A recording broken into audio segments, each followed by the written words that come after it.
Okay વિદ્યાર્થી મિત્રો, 63માં દાખલો આવી ગયા છે. બહુ ખુશી થતી છે તમને. 63માં દાખલામાં વાત કરે સર, જો હાવ ઈઝી છે, જરાક ધ્યાન રાખજો. થિયરી બેઝ છે, એટલે થિયરી આવડતી છે તો ખબર પડી જશે. જો બ્રોમિન પરમાણુમાં 35 ઇલેક્ટ્રોન ધરાવે છે, સર અમને ખબર જ છે. તમને ખબર છે કે પી કક્ષકમાં 6 ઇલેક્ટ્રોન, 2p માં 6 ઇલેક્ટ્રોન, 3p માં 6 ઇલેક્ટ્રોન અને 4p માં 5 ઇલેક્ટ્રોન છે. ઓકે સર, ખબર પડી ગઈ. 2p, 3p અને પછી છેલ્લે 4p માં 5 ઇલેક્ટ્રોન ધરાવે છે. તો કયા ઇલેક્ટ્રોન છે સૌથી ઓછો અસરકારક કેન્દ્રીય ભાર છે વિદ્યાર્થી મિત્રો? અસરકારક કેન્દ્રીય ભાર એ અનુભવ છે. ઓકે સર, અમને ખબર પડી ગઈ.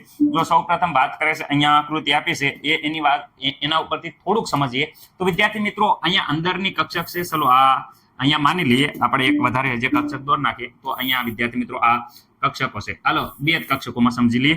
તો વિદ્યાર્થી મિત્રો, હું અહીંયા સમજાવવાનો પ્રયત્ન કરું છું. માનો કે આ અંદરની કક્ષક,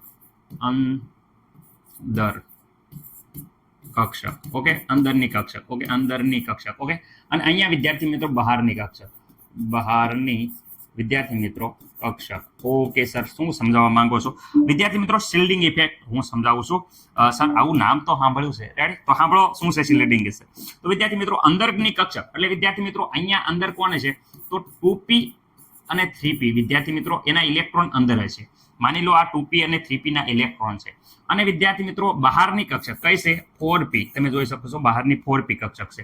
તો આમાં થાય છે શું કે આ અંદરની કક્ષકના ઇલેક્ટ્રોન આ બહારની કક્ષકના ઇલેક્ટ્રોન વચ્ચે તમે અહીંયા જોઈ શકો છો કે ઇલેક્ટ્રોન વચ્ચે શું થઈ જાય? અપાકર્ષણ થાય. શું થઈ જાય? અહીં જોઈ શકો છો અપાકર્ષણ થાય છે. અહીંયા તમે વ્યવસ્થિત રીતે જુઓ તો અપાકર્ષણ થાય છે. રેડી? અપાકર્ષણ થાય એટલે દૂર ધકેલે. અપાકર્ષણ થાય એટલે વિદ્યાર્થી મિત્રો શું કરે? દૂર ધકેલે. હું ધકેલે? દૂર ધકેલે. તો વિદ્યાર્થી મિત્રો જેના કારણે શું થાય છે કે આ જે કેન્દ્ર તરફનું આકર્ષણ છે ને, સાંભળો, આ આકર્ષણ એ હંમેશા શિલ્ડિંગ અસરના કારણે, શિલ્ડિંગ અસર એટલે ઇલેક્ટ્રોન બીજા ઇલેક્ટ્રોનને બહાર કક્ષકના ઇલેક્ટ્રોનને દૂર ધકેલે છે, જેને શિલ્ડિંગ ઇફેક્ટ કહેવાય છે. જેના કારણે કેન્દ્રીય અસરકારક બળ છે એ વિદ્યાર્થી મિત્રો બહારના ઇલેક્ટ્રોનને કેવું લાગે છે? ખાસ યાદ રાખજો, આ બહારના ઇલેક્ટ્રોન હોય એને અસરકારક કેન્દ્રીય ભાર ધન ભાર તરફ આ ઋણ વીજભાર ધરાવે અને આ ધન વીજભાર આકર્ષણ થાય ખરું, પણ કેવું થાય? ઓછું. ચલો સર, અમને ખબર પડી ગઈ કે બહારના કક્ષક, તો બહાર કઈ છે? 4p. Br પરમાણુમાં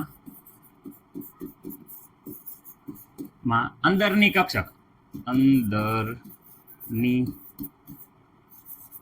કક્ષક કઈ છે? તો વિદ્યાર્થી મિત્રો અંદરની કક્ષક તમે જોઈ શકો છો 2p અને 3p કરતા બહારની કક્ષક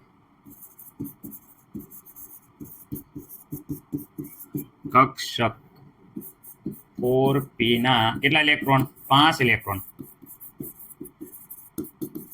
શું થઈ જાય? સૌથી ઓછો અસરકારક કેન્દ્રીય ભાર અનુભવે. કારણ શિલ્ડિંગ અસર. ઓકે, શિલ્ડિંગ અસરના કારણે આવું થાય.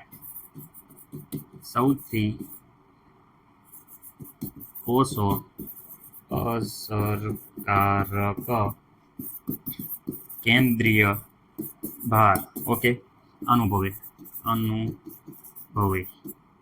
ઓકે, કેમ? કારણ કે વિદ્યાર્થી મિત્રો ખાસ યાદ રાખજો, અંદરની કક્ષાના ઇલેક્ટ્રોન બહારની કક્ષાના ઇલેક્ટ્રોન ને શિલ્ડ કરે, રેડી? અપાકર્ષણ કરે, દૂર ફેંકે, જેના કારણે આ ચાર્જ છે એ માઇનસને ઓછો આકર્ષાય છે, એટલે ઓછું કેન્દ્રીય અસરકારક બળ લાગશે. રેડી? ઓકે, જોઈ લીજો એકવાર. પ્રોબ્લેમ હોય તો બોલજો.